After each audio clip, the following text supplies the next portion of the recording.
गौतम बुद्ध हमेशा ही सही समय पर प्रवचन देने पहुंच जाया करते थे। वो आज तक कभी देर से नहीं आए थे और ना ही उनकी वजह से आज तक किसी को इंतजार करना पड़ा था।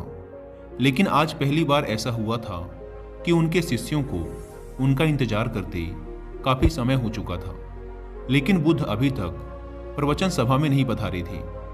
शिष्य आपस में बातें कर रहे थे कि जरूर आज तथागत बुद्ध को कोई जरूरी काम आ गया होगा, वरना वो हमेशा ही समय पर आ जाते हैं। शिष्य ये बातें कर ही रहे थे कि तभी अचानक गौतम बुद्ध अपने हाथ में कमल का एक फूल लिए वहां आ पहुंचे और एक पेड़ के नीचे लगे आसन पर आकर बैठ गए। आश्रम में करीब 500 शिष्य थे जो उनका प्रवचन सुनने के लिए बुद्ध का इंतजार कर रहे थे। इन 500 शिष्यों के अलावा आश्रम में एक और शिष्य भी था जिसका नाम था महाकश्यप। आश्रम के बाकी शिष्य मानते थे कि महाकश्यप पागल है, क्योंकि वह कभी भी उनके साथ बैठकर बुद्ध के उपदेशों को नहीं सुनता था। उसने आज तक कभी ध्यान भी नहीं किया था और ना ही कभी ध्यान करने का प्रयास ही किया था। वह बस पूरे दिन चुपचाप किसी पागल की तरह आश्रम के एक पेड़ के नीचे बैठा रहता। ना ही उसके पास कोई बात करने आता और ना ही वो किसी से बात करता।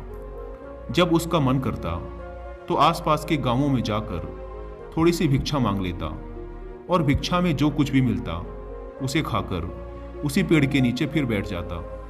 वो बस पूरे दिन आश्रम के पेड़ पौधे, आसपास बिखरे पत्ते, घास और आश्रम में आते जाते भिक्षुओं को ध्यान से देखता रहता। सभी का विश्वास था कि वो एक धार्मिक इंसान नहीं है।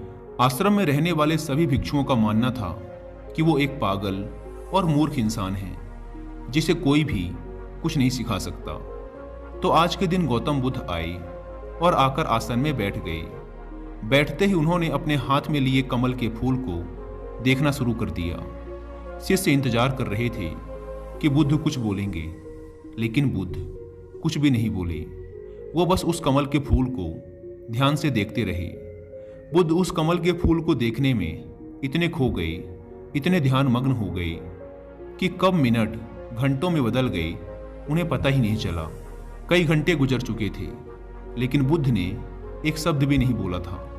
वो बस उस कमल के फूल को देखे जा रहे थे। अब वहां बैठे 500 शिष्यों के अंदर जोरों की बेचैनी मचने लगी। सभी इंतजार करते करते परेशान हो चुके थे। तभी अचानक वहां बैठे भिक्षुओं को पीछे से किसी के जोर से हंसने की आवाज आई। उन्होंने पीछे मुड़कर देखा तो उनके आश्चर्य का ठिकाना ना रहा। महाकश्यप बुद्ध की तरफ देखकर जोर जोर से हंस रहा था। इतने सालों में लोगों ने आज उसे पहली बार हंसते हुए देखा था। इससे पहले वो कभी ना हंसा था। वो भी इतनी अद्भुत हंसी, लग रहा था मानो सारा ब्रह्मांड उसके साथ हंस रहा हो। उसकी भयंकर हंसी पूरे आश्रम में गूंज रही थी और वो बस हंसे जा रहा था। भिक्षुओं ने बुद्ध की तरफ देखा। वो अभी भी उस कमल के फूल को ही देख रहे थे और उनके आंखों से आंसुओं की धारा बहे जा रही थी। थोड़ी देर बाद महाकश्यप ने हंसना बंद कर दिया। उसके बाद बुद्ध ने अपनी नज़र कमल के फूल से हटाई और वहां बैठे भिक्षुओं की तरफ देखकर कहा, मैं जो कुछ भी तुम्हें शब्दों के माध्यम से दे सकता था, मैंने वो सब तुम्हें पहले ही दे दिया है। लेकिन जो शब्दों के माध्यम से नहीं दिया जा सकता, वो मैंने महाकश्यप को दे दिया है। और यहां से शुरुआत होती है जिन की। जिन एक संस्कृत का शब्द है जिसका मतलब होता है ध्यान। गौतम बुद्ध ने दुनिया को ध्यान सिखाया और फिर बौद्ध धर्म इस ध्यान को चाइना ले गए, जहां इसे जिन कहा जाने लगा। फिर चाइना से होते हुए ये जिन परंपरा जापान, कोरिया और दक्षिण पूर्व एशिया के कई देशों में फैल गई। जिन आत्मज्ञान प्राप्त करने का एक बहुत ही अजीब लेकिन अद्भुत तरीका है, क्योंकि इसमें किसी भी तरह की कोई बाधा, कोई बंधन नहीं है। क्योंकि इस परंपरा का ना तो कोई निश्चित विज्ञान है, ना कोई शिक्षाएं, ना कोई ग्रंथ और ना ही कोई निश्चित अभ्यास करने की विधि। बस आपको अपनी आंखें बंद करके बैठ जाना है और इंतजार करना है। फिर यह घटना आज नहीं तो कल आपके अंदर घटी जाएगी। जैन परंपरा में ध्यान करने का कोई निश्चित तरीका नहीं है। इसमें बस आपको जागरूक होकर ये देखना होता है कि आपके दिमाग में किस तरह के विचार उठ रहे हैं, लेकिन आपको उन विचारों में उलझना नहीं है, बस उन्हें देखना है। एक विचार उठेगा और फिर वो अपने आप गायब भी हो जाएगा। बस आपको उन्हें पूरी जागरूकता के साथ देखते रहना है। जब आप मन में उठने वाले किसी एक विचार का निरीक्षण पूरी जागरूकता के साथ करते हैं और फिर जब वो विचार आपके मन से गायब हो जाता है और आप दूसरे विचार के निरीक्षण के लिए तैयार होते हैं, तो आप पाएंगे कि दूसरा विचार उतनी तेजी और जल्दी से नहीं उठा। ऐसा इसलिए होता है क्योंकि जब आप अपने मन के विचारों पर ध्यान देना शुरू कर देते हैं तो हमारे मन की भागदौड़ कम हो जाती है और मन शांत होने लगता है।